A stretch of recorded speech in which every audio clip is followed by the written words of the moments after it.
Estamos al aire de La Tribu, esto es La que nos parió, segunda hora de programa y como veníamos hablando desde el comienzo del programa, fin de semana largo, fin de semana especial porque el martes se cumplen 50 años del último golpe de Estado, el más sangriento de acá de la Argentina, y queríamos ver un poquito el papel de la mujer en este golpe. Sí,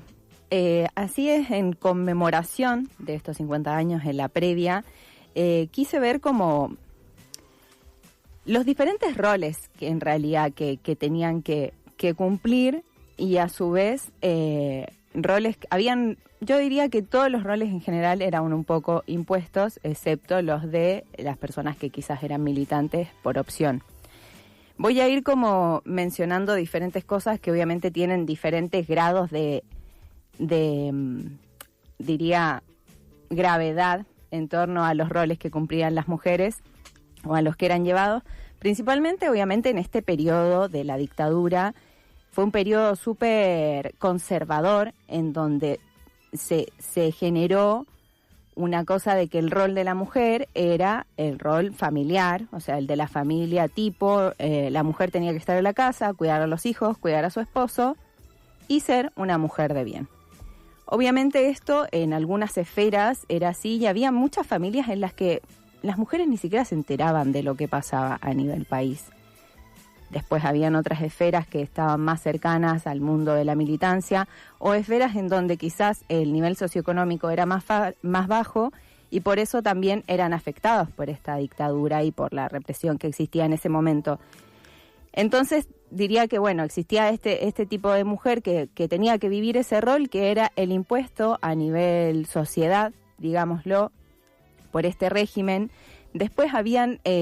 muchos casos de chicas, adolescentes, ya fueran del mundo de familias de militantes o del mundo de estas otras esferas en las cuales la gente tenía mucho miedo de las cosas que pudiera pasar, sobre todo en los primeros años que fue muy brutal la dictadura. Entonces había muchas chicas que tuvieron que abandonar sus estudios, que no pudieron terminar su enseñanza secundaria, por ejemplo, por el miedo que existía, si eras de una familia militante, obviamente el peligro que corrías y la persecución era mucho mayor. Y en torno a esto de la militancia y las cosas que pasaban, había muchas mujeres que se vieron como obligadas a sostener a sus familias porque sus esposos fueron detenidos y de pronto estas mujeres quedaban con sus hijos solas,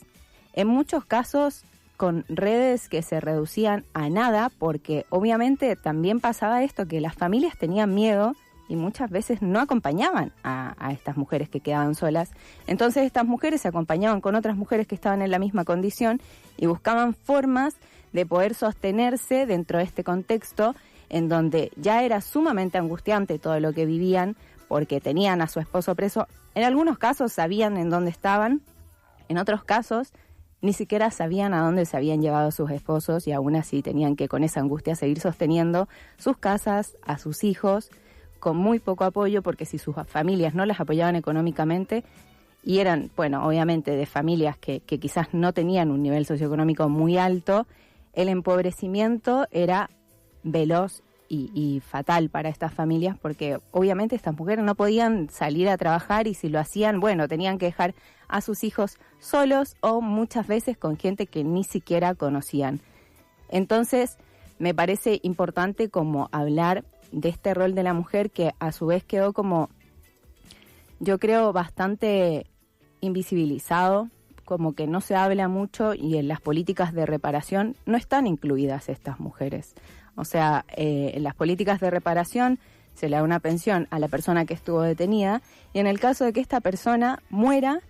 esa pensión pasa a su esposa y no sé cómo es el caso de si esa esposa se separó de esta persona, porque obviamente en el mejor de los casos cuando estos esposos retornaron a las casas, lo mínimo que traían era un daño psicológico.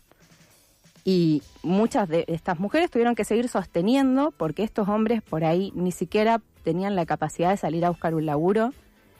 Muchos se tornaron violentos.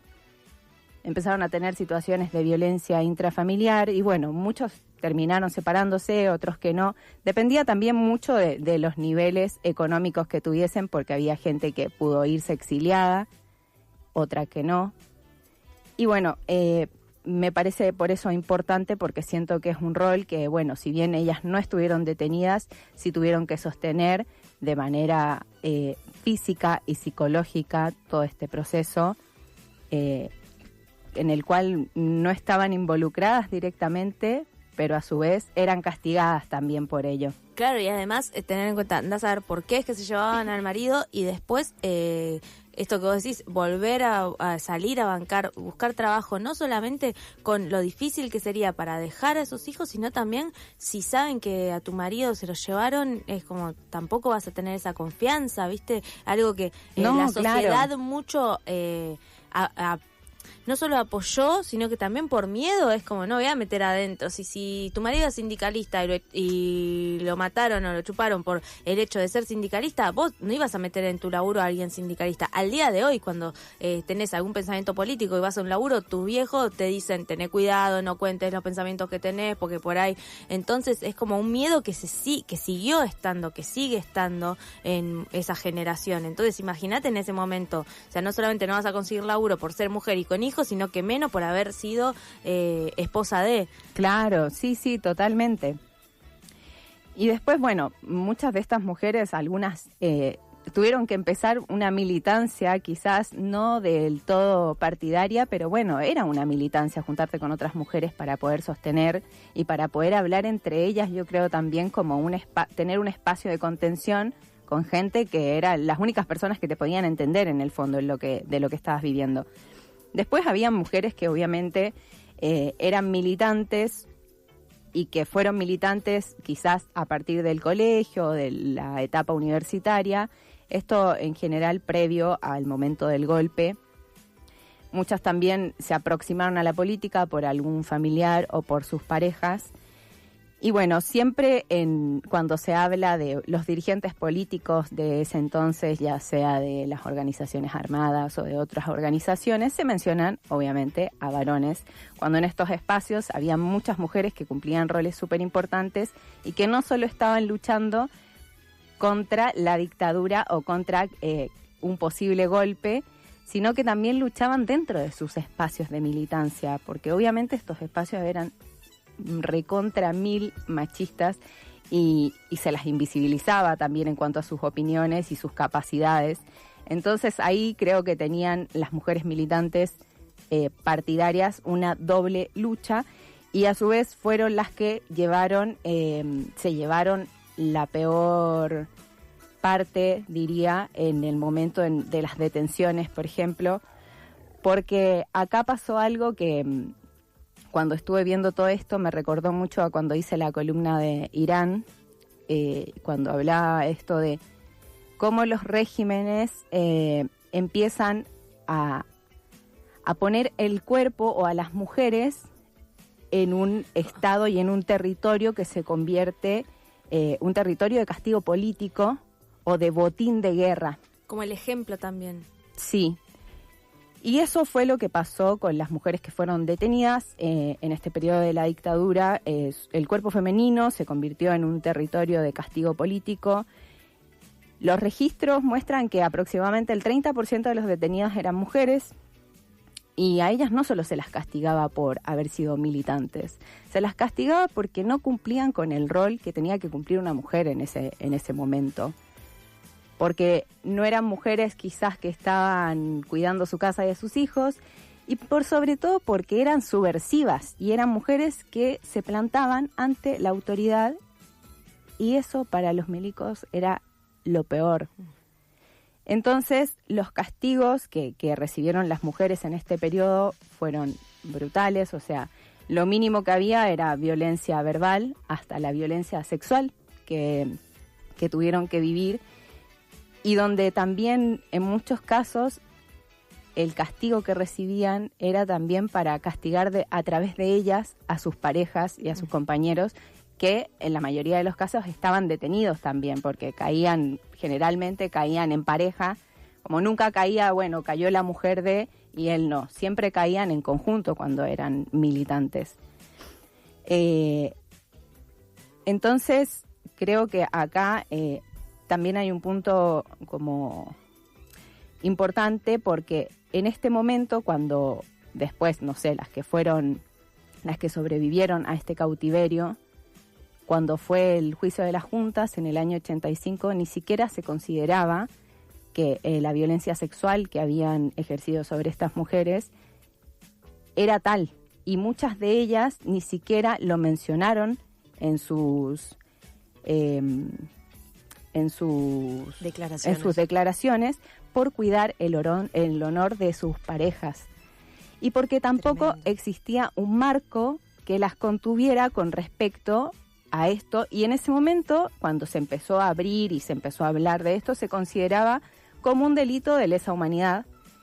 y recién a partir de los años 90, 95 y ya en el 2010, esto se consideró que no era parte de un delito de lesa humanidad y que era una forma que tuvieron sistemática de violencia, que era en particular hacia las mujeres, porque no se le hacía lo mismo a los hombres, hacia las mujeres y hacia seguramente las mujeres travesti o trans que también fueron detenidas. Y las diversidades. Y las diversidades, totalmente. Entonces, creo que, bueno, además veía un caso de, no sé, de una sobreviviente en particular, que hay un libro que es de Leila Guerriero, que se llama La Llamada,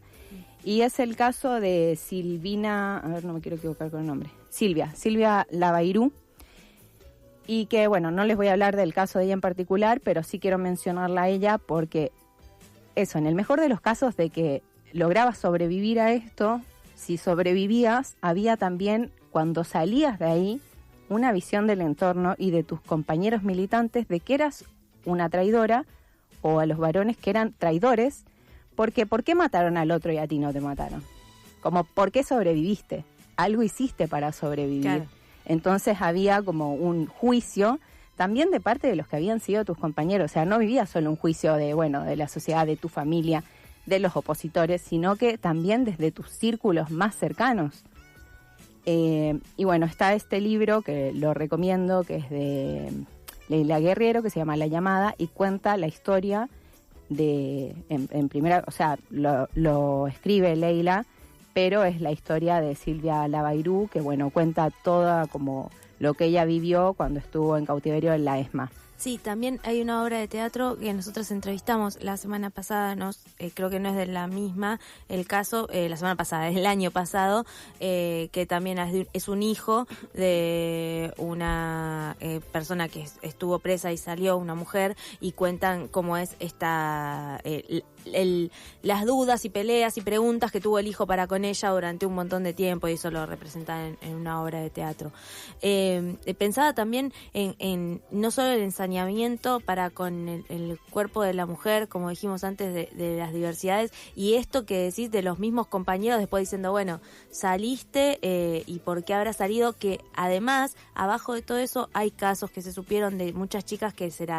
que los milicos las sacaban para ir a tomar algo, como las llevaban como de compañía. Entonces, cómo ellas después sufrían el hecho del abuso de esos milicos llevándoselas para mostrarlas como sus premios afuera, y de sus compañeros que iban después a tratarlas de traidoras porque hicieron eso. Sí, o como también esos testimonios eran cuestionados por eso mismo, porque tú accediste a salir a tomar un café, como si no se entendiera que había un contexto en el que estabas.